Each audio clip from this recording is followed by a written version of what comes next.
сабағымызды бүгінгі жылу мен бөліс атты психологиялық тренингіміз арқылы бастайық. Кәне, бірінші топтан бастайық. Тұра қойыңдар. Бір-бірлеріңе деген тілектеріңді айта қойыңдар. Кәне? Бүгінгі сабақта бәріміз жақсы оқып, еске сабақты түсініп шыққан. Молодец, жақсы. Келесі топ. Сендер? Бүгінгі бағдарламаны сабақта нақты түсінулерімді тілеймін. Келесі топ. Қайырлы саған бүгінгі сабақта жақсы баға алуыңа тілектеспін. Ой, керемет, молодец. Бір-бірлеріңе деген жылу жеткізді білдірдік. Ары қарай. Бірінші сайынға қарай барайық. Жоғары. Бүгінгі жоғары сабағымыздың тақырыбы адам организміндегі химиялық элементтер. Келесі. Астына түсіреміз. Біздің оқу мақсатымыз адам ағзасына кіретін элементтерді оттек, көміртек, сутек, азот, кальций, фосфор, калийді білу. Ал енді бұл жерде барлығымыз, яғни адам ағзасына кіретін элементтерді сипаттай алуымыз керек. Тағам құрамындағы қоректік заттарды анықтай алуымыз керек. Тағам құрамындағы қоректік заттарды ажырата білуіміз керек. Келесі. Енді сендерге қазір біз топқа бөлініп алуымыз керек. Сондықтан сендер келіңдер, яғни соткаларыңды алып келіңдерді. Барлығымен кейбіреуің тақтадан штрих-кодпен алсаңдар да болады, соткаларыңды. Болмаса мен алдарыңа қазір мынандай штрих-код қоям. Сонымен де топқа бөліне береміз. Қай топқа келеді? Сол топ. Және мына жақтан өздерінің элементтеріңді алып алыңдар. Келіңдер элементтерді алып алайық.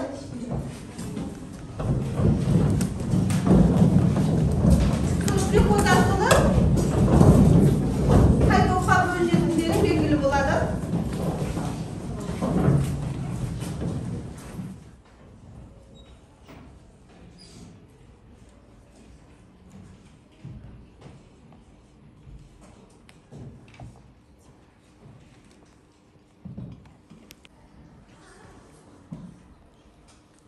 Әсем қандай топ шықты? Ультрамикроэлементтер. Ультрамикроэлементке шықты, я? Сендердің топтарың ультрамикроэлементі. Нұрислам, қандай элементтің шықты? Бізде микроэлемент ФЕ демек темір. Темір шықты. Ақерке? Сендердің қай элементтің шықты? Бізге макроэлемент. Макроэлементтер. Ал енді балалар өзіміздің тобымызды бөліп алып, макро, микро, ультра, микро элемент екеніміз белгілі болды. Келесін жылтып жіберіңіз. Бұл жерде үй тапсырмасы ретінде біз өткен тақырыптар бойынша элементтердің атауларына сипаттама беру. Сендерге өздеріне берілген элементтердің атауларына сипаттама беру өтеге периодтық кестені пайдалан. Нұртас, бастай қой. Саған қандай элемент берілді? Темір берілді, е? Айта қой. Темір төртінші период, төртінші қатар, сегізінші топ. Металл ма, бейметалл ма? Металл. Реттік номері? 20. Атомдық массасы? 56. 56. 55 бүтін ол жерде бүтін сандар, ағырай дөңгелектеп аламыз 56. Келесі? Маған хлор түсті, хлор 7-ші топ, 3-ші период, 3-ші қатар. Реттік номері 17, бейметалл, массасы 36. Молодец. 35,5 бізде бүтін жазылатын элементіміз, бізде жалғыз ғана элемент, яғни хлор ғана, 35,5. Ағырай Гүлназ, саға қандай элемент түсті?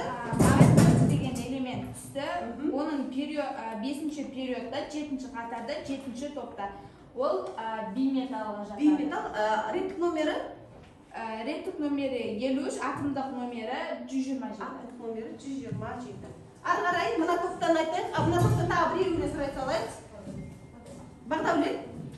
Маған натрий түсті. Натрий элементі. Периоды 3, қатары 3, элементтер тобы 1.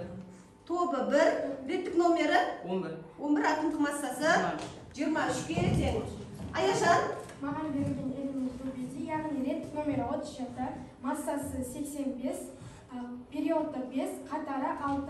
Бірінші топтың негізгі топшасында орналасқан. Бірінші топтың негізгі топшасында орналасқан металл ма, бейметалл ма? Металл. Металлға жатады. Бектас? Оттек элементі екен, Екінші период, екінші қатарда, 6-шы топта, реттік саны 8, атомдық массасы. 18. Атомдық массасы 18. Металл ма, бейметалл ма? Бейметаллға жатады, е? Болды. Осымен біз бүгінгі элементтеріміз туралы периодтық кестемен сипаттама бердік. Келесі тапсырмамыз, тапсырмасы өте керемет, жарайсыңдар. Келесі тапсырмамыз біздің жаңағы берілген элементтерің бойынша кімнің атына тоқтайды мына колесомыз. Сол жерде тақтаға электрон, протон, нейтрон санын тауып тақтаға жазу керек. Бастай беріңіз.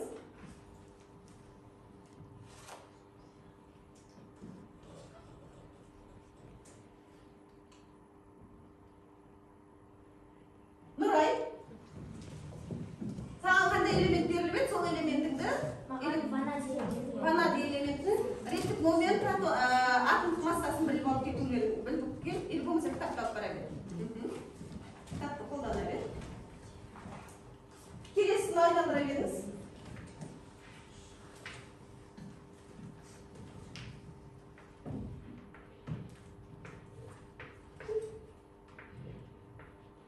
Бағдәулет, дайын отыр. Саған қандай элемент беріліп еді? Натрий. Натрий келесі тақтаға жаза берсең де болады.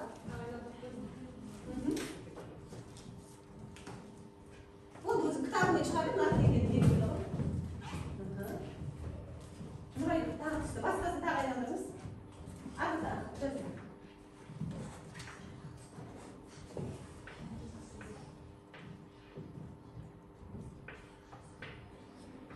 Ағы кел. Қандай элемент? Саған да натрий элемент түспеді? Натрий емес шығар. Азот. Тұрады, мұнда Бағдәулет, біздің реттік номері натрий емес қой сенде, азот емес қой сен, азотты жазып қойыпсың. Саған натрий түсті деді.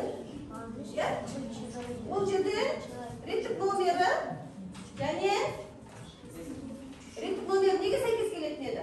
Протон саны мен электрон санына сәйкес келеді. Атомдық массасын алған кезде не шығатын еді? Нейтрон саны табылады, е? Жаза бер Ақерке. Тағы да бір оқушыны.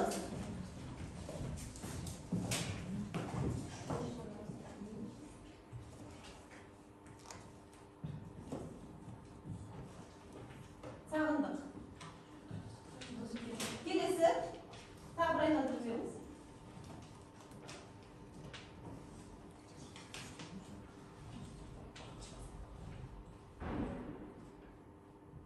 Сәлімжан Бағдәулет. Қандай? Магний элемент. Қалай тауып жатқандарыңды кішкене бір түсіндіріп кетпеңдер.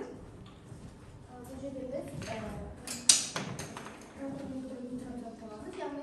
Оны қалай табамыз? яғни протон саны және де электрон саны ол өзінің реттік номеріне сәйкес келеді. Яғни одан кейін біз оның атомдық массасынан реттік номерін алған кезде бізде нейтрон саны шығады. Дұрыс айтады Ақерке. Магний элементі.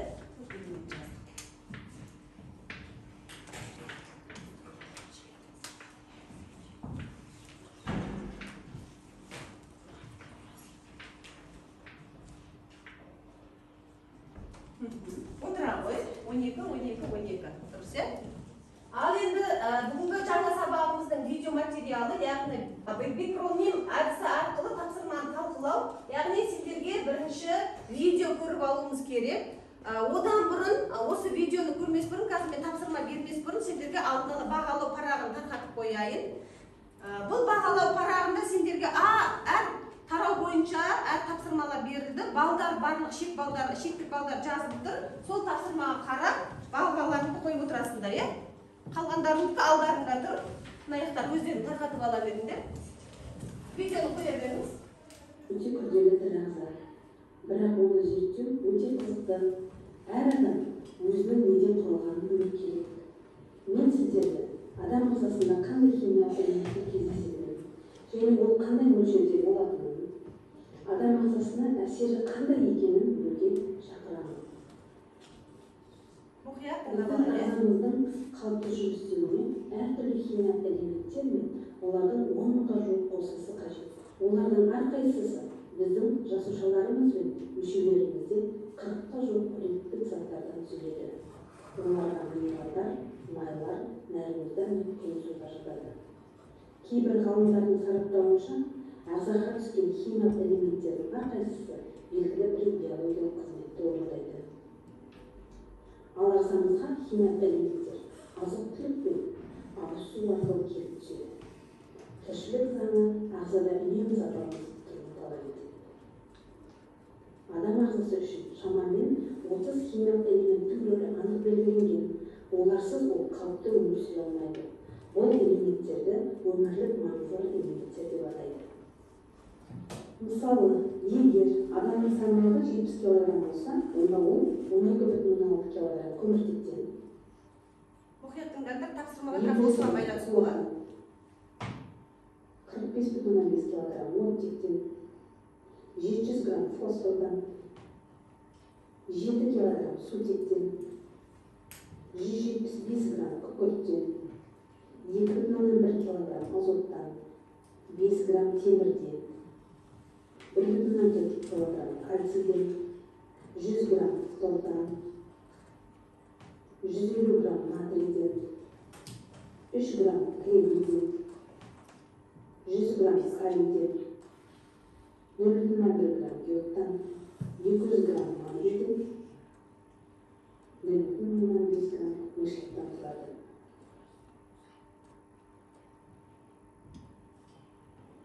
Адам ағзасы 60% судан, 34% органикалық заттардан, 6% бейорганикалық заттардан тұрады. Органикалық заттарға көміртегі, сутегі, оттегі, сондай-ақ бұлардың қатарына азот, фосфор, күкірт жатады. Ағзадағы бейорганикалық заттарда міндетті түрде мынадай 22 элемент болады. Кальций, флор, калий, ванадий, магний, темір, кобальт, никель, мыс, мырыш, молибден, хром, кремний, йод, фтор, селен. Элементтерді тірі ағзалардағы орташа мөлшеріне қарай екі топқа бөледі. Бірінші макроэлементтер, олар оттегі, сутегі, көміртегі, азот, фосфор, күкірт, кальций, магний, натрий және хлор. Олардың ағзадағы мөлшері 10%-тен жоғары болады. Екінші микроэлементтер. Олар йод, мыс, мышьяк, фтор, бром, стронций, барий, кобальт. Олардың ағзадағы мөлшері 10%-тен 15% аралығында. Адам организміне қажетті элементтер қоректік заттармен бірге белгілі мөлшерде түсіп тұрады. Кез келген элементтің артық мөлшері немесе жетіспеуі адамның денсаулығына кері әсерін береді. Атап айтар болсақ, мәселен, кальций адам ағзасында 1000-1400 грамм аралығында болады. Соның 99% сүйекте, скелет кезінде, ал 1% оның ішкі жасушасында қан құрамында маңызды рөл атқарады. Кальций сүйектің саулығы мен беріктігін сақтайды. Кальций сүтте, балықта, теңіз өнімдерінде көп болады. Калий қан қысымын төмендетеді, жүрек қағысын реттейді. Ол бананда, өлімде, картопта мол болады. Темір бұл элементтің рөлі денсаулық үшін өте зор. Егер темір жетіспесе, баршамызға белгілі анемия немесе қанаттық ауру пайда болады. Адам қанында 3 граммға жуық темір бар. Темір жетіспеген кезде тері бозарады, тырнақ жұмсарады, әрі тесіні ауыз қуысы мен асқазан қасиеттері қабаты бөлінеді. Темір жұмыртқаның сарысында, қарақұмықта, грек жаңғағында, күнжіт, фасоль, өрікте, мүйізде көп болады. Йод қалқанша безі мен гипофиздің жұмысын жақсартады. Бұл элементке жетіспеуі ерінді сақталмасы процесін төмендетеді. Ағзадағы йодтың аз болуы ең әуелі орталық жүйке жүйесіне әсер етеді. Йод аз түсінде болады, соңғы уақытта онды да дертпен пайда. Магний жетіспеген кезде көмек құрылады. адам ашушан uykusuna şarayı. Ол күйзеліске қарсы макроэлемент тоқталады. Жүрек соғысының атқаласы өткенін қамтамасыз етуге көмектеседі. Сондықтан да магний деп жүрек ауруына шалдыққан науқастар айтылады. Магний жасалған нақты көкөністерде, авокадода, балықта, жемістерде, спиртті жемістерде көп болады. Ал фосфор күш туралы көзі. Фосфордың мөлшері кальцийден 1,5 есе көп болуы тиіс. Фосфор жүйке жасушаларының қызметіне маңызды. Фосфор арқылы өсірілген ет, сүт өнімдерінде кездеседі. Мыс егер ағзада мыс жетіспесе, оларда қорғанған термин гемоглобинмен байланысты тұрамайды. Мыстың мөлшерінің аз немесе көп екендігінің көрсеткіші адамның шашы. Мыстың мөлшері төмендеген кезде, немесе жетіспеген жағдайда шаш тез ағарады. Мыс қанға оттегінің өтуін қамтамасыз етіп, мыс көптеген ферменттердің құрамына кіреді, ұлпалардағы тотығуларды сынжылатады. Мыс ағзаға тағам арқылы түседі. Әсіресе теңіз тағамдарында, қырыққабатта, картопта, қалақайда, жүгеріде, сәбізде, алмада көбірек кездеседі. Мырыш ол ағзадағы гормондар синтезіне арналатын маңызды өнім. Әсіресе құрсақтағы тіршілік иесінің дамуы кезінде аса қажетті минералдың бірі. Мырыш цитрус жемістерінде, қарақатта, сұлыда, қызанақта, қызылшада, қысқа дақылдарының жеміс кейбірі, сарымсақта, сүтте, қуаттылық көрсеткен болады. Күміс бактерицидті және антисептикалық қасиетке ие. Ол бактерияның 600 түріне қарсылық білдіре алады екен. Сондықтан күміс қосылған су ағзадағы көптеген зиянды микроағзаларды жояды. Тіпті ағзада алзаймер, күміс жетіспеушілігі байқалған жағдайда адамның жұмысы қабілеті қорғаныш қасиеті азайып, тез шаршауларда болады. Сондықтан ағзада үнемі элементтер қоры болу үшін уақытында оларды тамақтанып жүрген абзал. Біздің тағамдарымыздың құрамында қажетті элементтер үнемі болуы тиіс. Дұрыс тамақтану әр адамның денсаулығының кепілі. Сонымен, яғни бүгінгі тақырыбымыз түсінікті болды. Адам ағзасына қажетті бізге элементтеріміздің барлығын, яғни бұл жерде мысалы темір жетіспеген жағдайда бізде анемия деген ауру шалдығады екен, иод жетіспесе, мысалы қалқанша безі өсіп кетеді. Магний ол бізде миымыздың жұмыс істеуіне көмектеседі екен. Ал енді осы жерде сендерге топтық жұмыс ретінде мына тапсырманы беріп отырмын. Яғни бұл жерде мынанша бірнеше заттар берілген суреттермен, сол заттардың қай элементке сәйкес келеді, соны мына тапсырмаға орындайсыңдар. Бұл жерде жаңа сендерге берілген бағалау парағында бал қойылып қойған. Егер сол балдарына сәйкес келетін болса, балдарыңды өздерің бір-бірінен жұптар бағалайсыңдар. Түсінікті ғой, қалғандарын өздерің аяқтан таратып ала беріңдер. Жетпей жатса айтыңдар. Міне.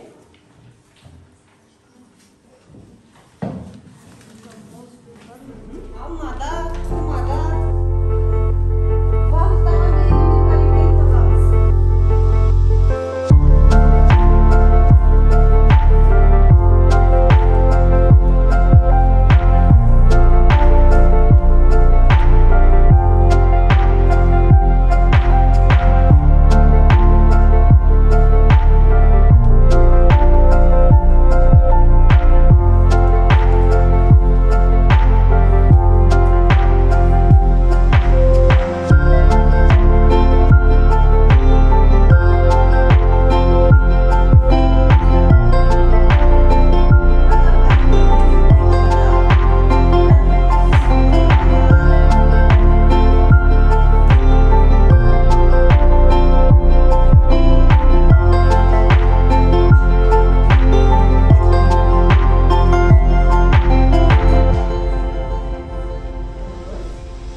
екенін.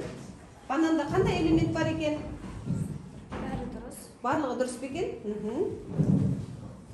Әсем, Нұрайдікі қандай бағаланыпты? Дұрыс бар ма? Қатесі бар ма екен? Барлығы. Мына тапсырма бойынша барлық жинап алайық. Енді келесі тапсырмамызға келеміз. Келесі жұптық жұмыс бізде ағзасына қажет тағамдық өнімдерді химиялық заттардың жиынтығына байланысты жіктеңдер дейді. Бұл жерде нәруыз, көмірсу, майлар және дәрумендер деп 4 топқа бөлініп қойған, кесте берілген. Сол бойынша жұптық жұмыс жасайсыңдар. Екі ортада бір жұмыс болады. Жұптық жұмыс болғаннан кейін екі адамға бір жұмыс ақылдасып отырып жасайсыңдар.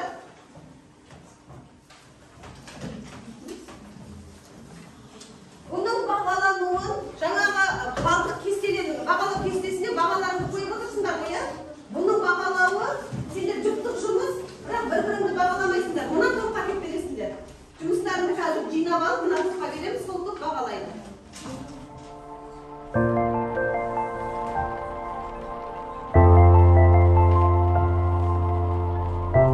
Сол бағандардың қолдарында ручкамен жазып отырыңдар.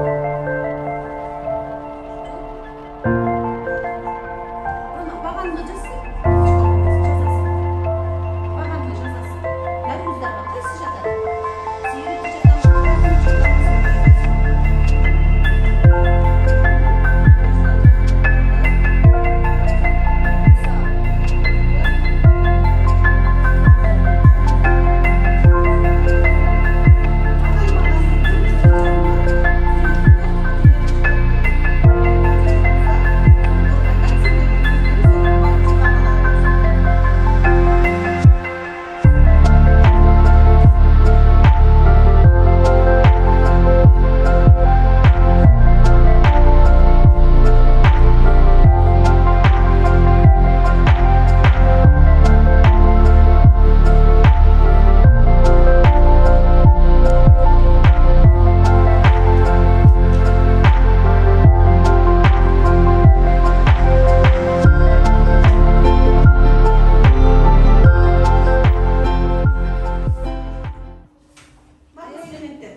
Микроэлементтер болды. Ультрамикро. Кішкене күтейік.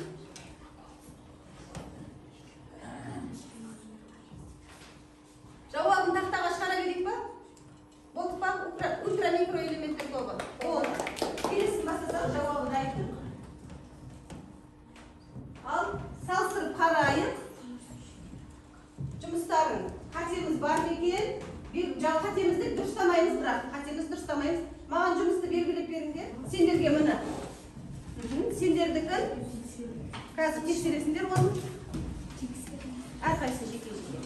Бірақ тақтадан қазір көрсетшілік. Маған бере қойды. Жұмыстарыңды.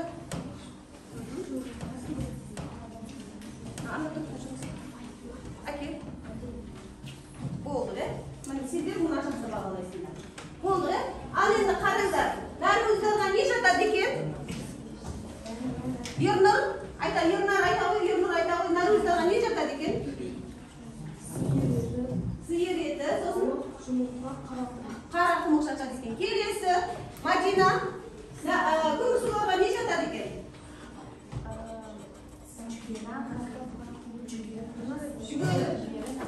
Өзіңнің тапсырмаңмен сәйкес келді ма? Қате болды ма? Бір-екі қате шықты, иә? Аңсақ сендерде майлардан. Майлардан зәйтүн майы, грек, жаңғалар және сүт. Сүт. Қате шықты ма сендерде тапсырмаларында? Қате жоқ. Қате жоқ, иә? Келесі дәрумендермен алмаға қай топ айтады? Әсем айта ғой.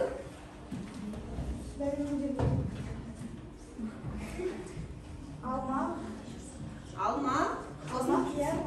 Апельсин. Қате шықты ма тапсырмаларынан? Қате шыққан жоқ, иә? Ол тапсырма қазір алдарында тұр. Сендер оны қазір бағалай бересіңдер жұмыстарыңызды. Ары қарай келесі тапсырманы қояды. Енді топтық жұмыс. Сендерге топпен ақылдасып аласыңдар. Бірінші топтық жұмыс ретінде тәжірибе алаңы. Барлық реактивтер мен құрал-жабдықтар беріліп дайын тұр тапсырмалары. Бірінші макроэлементтер әк-суының лайлануы. Одан кейін микроэлементтер сүйектің құрамында кальций элементін анықтау. Үшінші ультрамикроэлементтер көміртегін анықтау. Топтарымен ақылдасып алып, қай топ болды, сол топ белгі беріп, содан кейін барып келіп тәжірибені жалғастырамыз. Түсінікті ғой? Ақылдасып алыңдар, не жасау керек екенін, болғаннан кейін барып топ басшысы келіп, қасында көмекшісіне барып келіп жұмысты жасауға болады.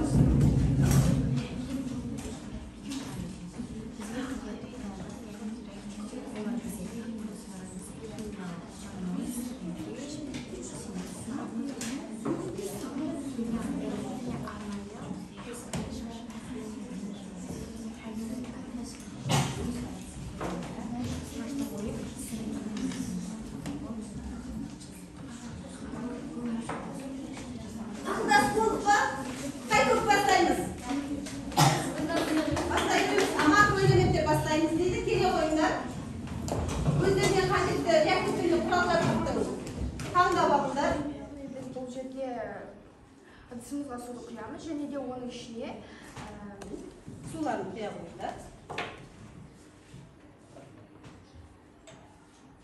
Аз мөлшерде әкті саламыз ба? Не істейсіңдер? Суымызды арнайы ыдысымызға құямыз. Содан кейін біз оған аз мөлшерде әдін қосамыз.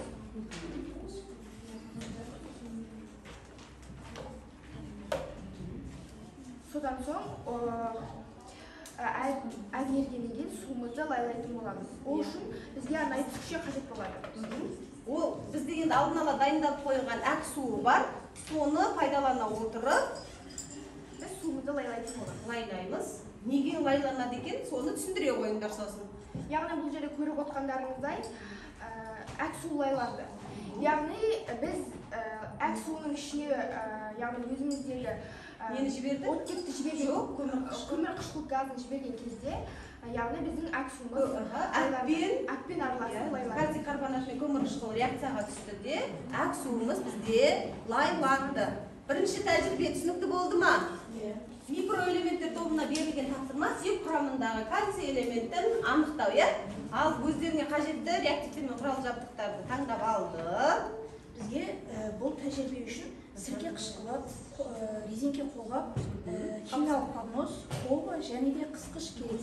Яғни қауіпсіздік ережесін сақтау барысында сендер қолғаптарын киіндірткені қолғашымен жұмыс жасап жатсыңдар, ары қарай. Біз бұл тәжірибе барысында сүйек арқылы алдын ала алып келіп қойған. Тауық сүйегін алды. Сүйегіміздің қолбаға ең салып алыңдар. қышқыл.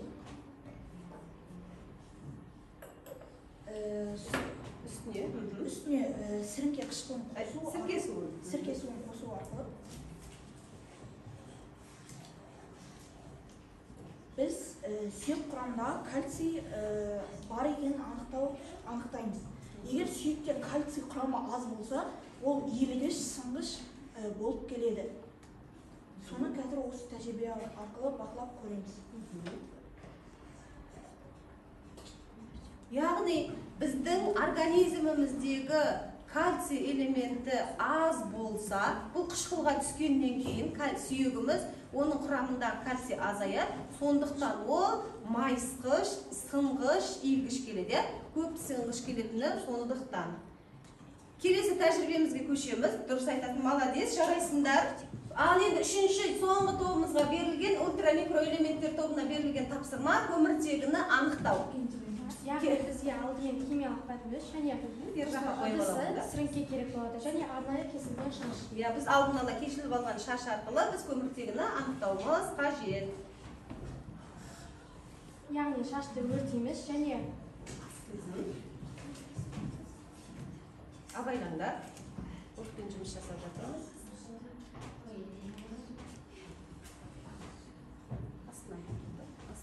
Соны жақшы.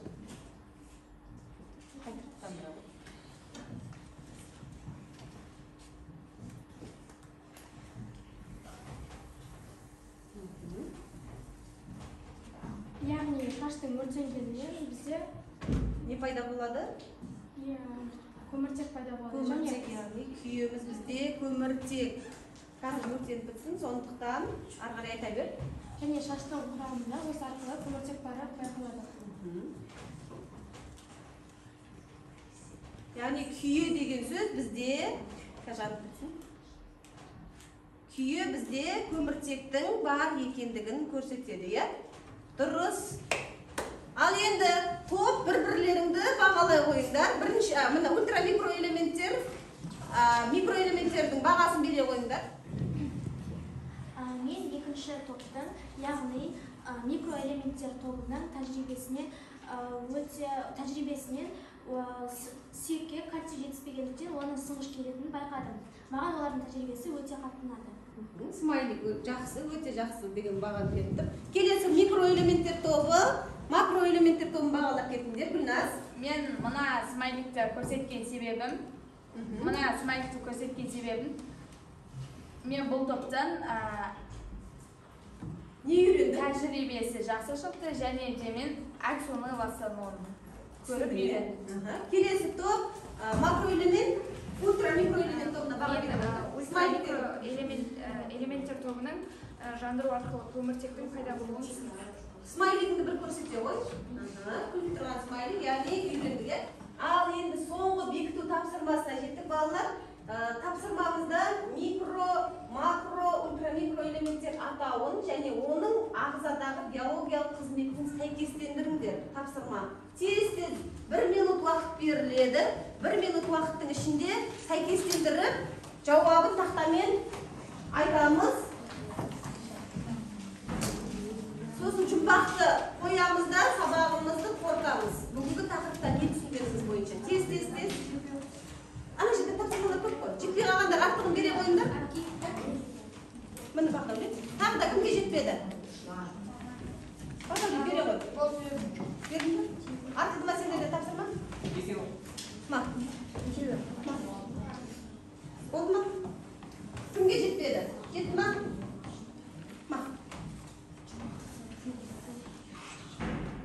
Тез, 1 минуттың ішінде белгілейміз, сәйкестендіріп. Қайсыға сәйкес келеді?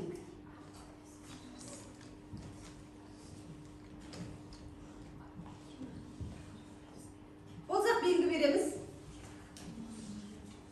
Сосын бағалау парағына тапсырмаларындағы жаңа орындағы тапсырма бойынша бағалағандарды қоюды ұмытпай отырыңдар. Болдық па? Кім болды? Болдық. Бірінші топ болды ма? Барлығы болды ма? Бірінші топ. Ақерке, аңса. Бегарс.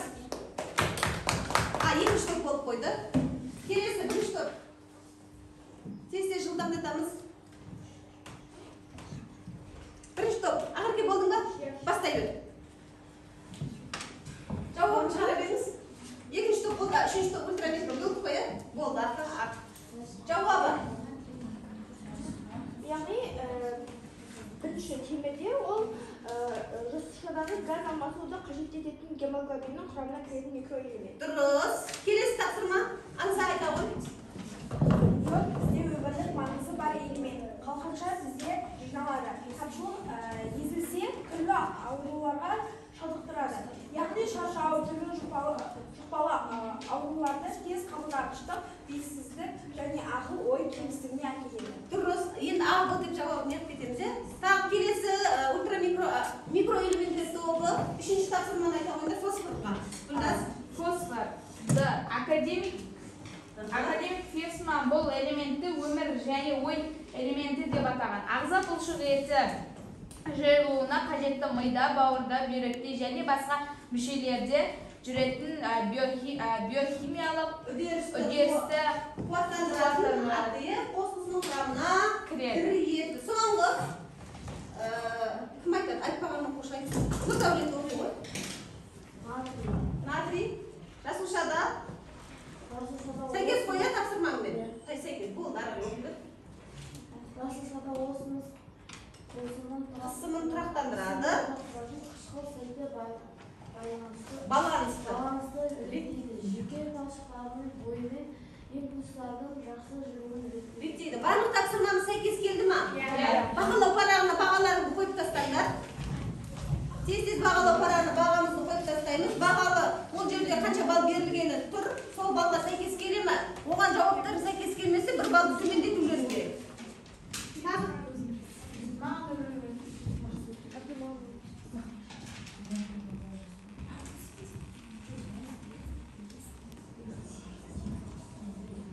Бағалап болдық па? Бағалау парақтарыңды тапсырма жинап бере қойыңдар. Топ басшысы тезірек жинап алыңдар. Тезірек жинап береміз тапсырмаларды. Осы тапсырма бойынша қазір мен бір-екі оқушының бағасын айтып өтейін де, қалғанын күнделік кезектен қараймыз, иә? Қалғанымыздың бағаларымызды. Келесі топ. Тез-тез жинап қойыңдар, топ басшы. Тез-тез жинап отырыңдар. Ал енді келесі тапсырмамыз бойынша, мен тапсырмалар бойынша бүгінгі бағаларды айтып өтейін, сосын бекіту тапсырмасының екінші тапсырмасына. Ол бізде бағаланғанда бағалау әдісі смайлик арқылы бағалау болады, сондықтан оның қажеті жоқ, иә? Мына жақта ал Сауытбекұлы Бақдәулет менде бірнеше бағалау бар, қалғанын күнделік кезектен көреміз. Бұл жерде бірінші тапсырмаға 3 балл, екінші тапсырмаға 2, 3. Сонда бүгін Бақдәулет 8 балл алып отыр. Таңар Гүлназ бірінші тапсырма 3 балл, екінші тапсырма 2 балл, яғни жаңа сабақта 3 тапсырма берілді. Сонда ол 8 балл, бекіту тапсырмасында 1 балл көп болыпты, сонда бұл да 8 балл алып жатыр. Мадина бірінші тапсырмаға 3 балл, екінші тапсырмаға 1 балл, жаңа сабақтың тапсырмасы бойынша, үй тапсырмасы бойынша 1 балл. Одан кейін Бекқазы Ернұр, бұл да сондай, бұл да 8 балл бағалапты, өз-өзінің 8 балл бойынша бағалапты. Әрі қарай екінші тапсырмамыз жүйрік болсаң озып көр элементтер туралы жұмбақ айту. Бірінші топ, екінші топқа, яғни микроэлементтерге микроэлемент, макроэлементтерге жұмбақтарыңды бір-бір жұмбақтан ғана жасыра қойыңдар. Кім бастайды? Бастай ғой. Ауа шарлар кездеседі, таза сөзде пайдасыз білгіш болсын, айта қой, қосынсыз өмір өзіңді. Жауабы? Айта қосынсыз. Дұрыс па? Дұрыс. Сендер қоя қойыңдар. Әсем? Сыныптан бір шықпайды, тимесен жұқпайды. Жәрдемсіз бұл заттың оқушы сабақ ұқпайды. Жауабын білеміз ба? Жоқ, өзіміздің топ айтпаймыз. Келесі топ жауабын. Тағы бір оқи қойшы. Сыныптан бір шықпайды, тимесен жұқпайды. Жәрдемсіз бұл заттың оқушы сабақ ұқпайды. Оқушы сабақ, бұл заттың жәрдемінсіз оқушы сабақ ұқпайды дейді. Сонда біздің ол бір элемент болып тұр ғой? Жоқ, миымызға қажетті элемент болып тұр. Не дейді? Бор. Бор екен, е? Бұл элемент емес, уже бұл біздің тақтаға жазбайтынымыз туралы айтып тұр екен ғой, керісінше түсінген екенбіз, е? Ары қарайсыз? Мадина? Оттексіз оттекті болып бөлінеді, бәрі тек бір элементтен басталды. Түсіндіңдер ма? Тағы бір қайталасын, е? Оттекті оттексіз болып бөлінеді, бәрі тек бір элементтен. Айдалас, жауабын? Қышқыл. Дұрыс па? Яғни қышқыл. Бұл өтіп кеткен тақырыптар бойынша болған жұмбақ болып тұр. Енді бүгінгі тапсырма өтілген сабағымыз бойынша не түсіндік балалар? Макро, микро, ультрамикро элементтер деп 3 топқа бөліндік. Оларға қандай элемент жататынын, біздің организмімізге қажет элементтер ме екен? Не түсіндік? Қайсымыз айтамыз? Нұрислам? Бер қарады. Микроэлементтер жайлы, микроэлементтер ол түрлі рудаларда, тау жыныстарында және де тағамдарда аз мөлшерде кездеседі. Ол адам денесінде ең кемі 5 грамм болады. Олар кобальт, мышьяк, никель деген секілді тағы да басқа элементтер жатады. Келесі. Қайта айтамыз? Макроэлементтер әкелке айта ғой. Яғни макроэлементтер біздің ағзамызға өте қажетті болып табылады. Яғни макроэлементтер бұл бізде яғни ағзамызға оттегі қажет, яғни көмірқышқыл газы және де біздің ағзамызға макроэлементтерге қандай элементтер жатады екен? Макроэлементтерге бізде кальций, магний, натрий, калий жатады. Оттек, көмірқышқыл газ сол сияқты кете береміз. Ультрамикроэлементтер кім айтады? Аяжан айтасың ба? Сымбат айтасың ба? Қайсысы айтасыңдар? Айта қойыңдар. Қайсымыз болды? Ультрамикроэлементтерге қай элементтер жатады екенін не түсіндіңдер? Біздің организмімізге қажет екен ол элементтер? Нұрай? Ультрамикроэлементтер, яғни макроэлементтер мен микроэлементтер сияқты біздің ағзамызға өте қажетті элементтер болып табылады. ультра микро элементтерге біз аурум, яғни алтынды, сынап, уран, күміс, тағы басқа элементтер жатқызады екенбіз.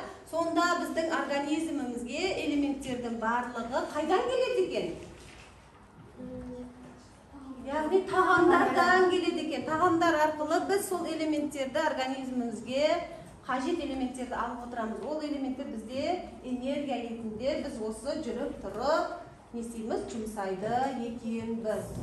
Ал бүгінгі сабағымыздың соңғы кезеңіне де жеттік. Міне, енді iPhone әдісі арқылы кері байланыс бересіңдер. Бұл жерде мен сендерге бірнеше iPhone-дар таратам. Осы жерге жазуға болады.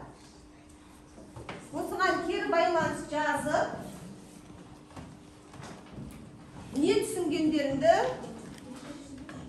айтып кете қойыңдар. Тез. Сонымен бүгінгі сабағымыз аяқталады. Бір-екеумізден айтсақ болды. Бүгінгі сабақ қалай болды? Не үйрендіңдер?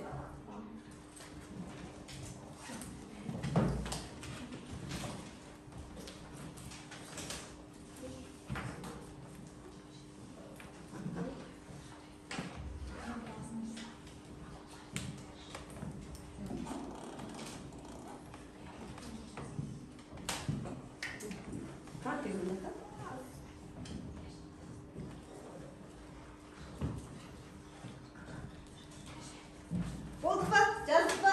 Маған iPhone-ымды қайтара қойыңдар.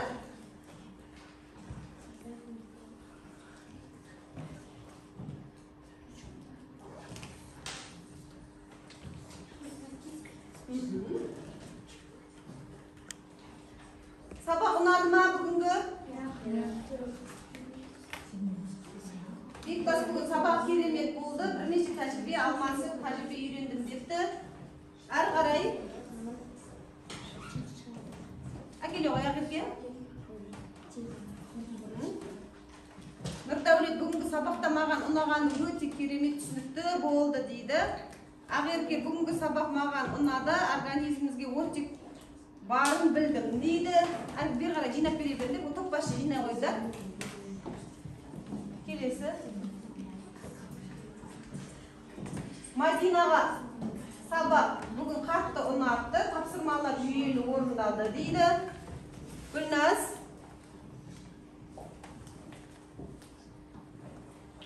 Бүгінгі сабақ маған қатты ұнады дейді. Болды, рахмет балалар. Бүгінгі сабақ осымен, Ернұрдың сабағы қалыпты, маған сабақ қатты ұнады, күшті әсерде болдым дейді. Сабақ осымен аяқталды. Назар қойып тыңдағандарына рахмет. Келесі кездескенше балалар, келесі сабақта кездескенше дейін сау болыңдар.